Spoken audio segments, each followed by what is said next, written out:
Details are important. Well, Benjamin Franklin wrote this: "For want of a nail, the horseshoe was lost. For want of a horseshoe, the horse was lost. For want of a horse, the rider was lost. For want of a rider, the battle was lost. For want of a battle, the kingdom was lost. And all for the want of a horseshoe nail."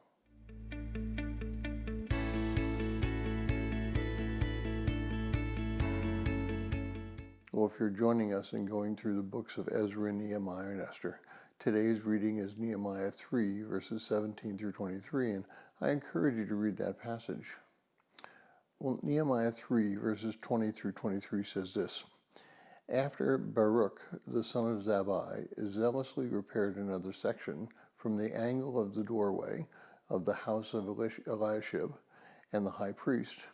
After him, Meremoth, the son of Uriah, the son of Hakkoz, repaired the other section from the doorway of Eliashib's house, even as far as the end of his house. And after him, the priests, the men of the valley, carried out repairs. And after them, Benjamin and Hasshub carried out repairs in the front of the house. And after them, Azariah, the son of Maaseiah, son of Ananiah, carried out repairs beside his house."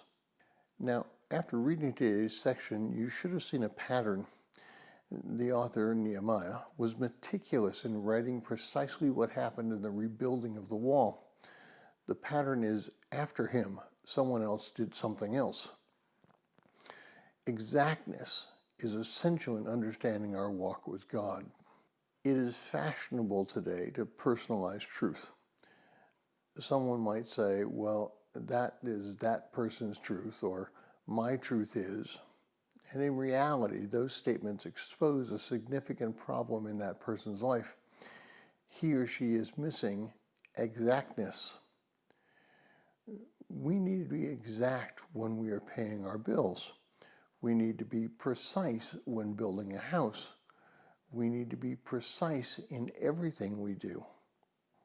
Now, when I was a young boy, I got into the kitchen very early one morning.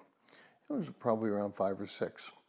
And I must have been 6 or 7 years old at the time. I thought that I was going to make a cake. I found the recipe for the cake and I began the process.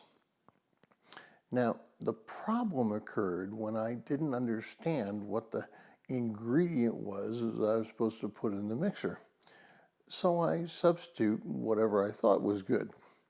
And when I finished the dough, I placed it in the pan and set the pan in the preheated oven at whatever temperature that I thought it was appropriate. Now, I must have made quite a bit of noise after the concoction was in the oven, because our cook came out of her room and almost passed out at the mess in her kitchen. I knew I was in trouble because she told me not to touch anything else and just leave.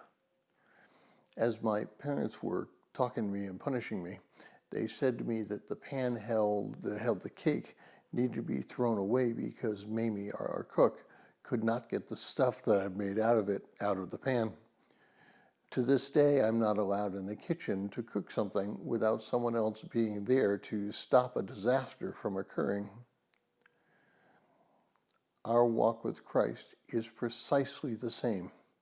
We need details and exactness in our understanding of God's Word and in our walk. Without that exactness, we will stray, and it will turn out to be a disaster. Now, are you winging your relationship with Christ, or are you walking with a plan?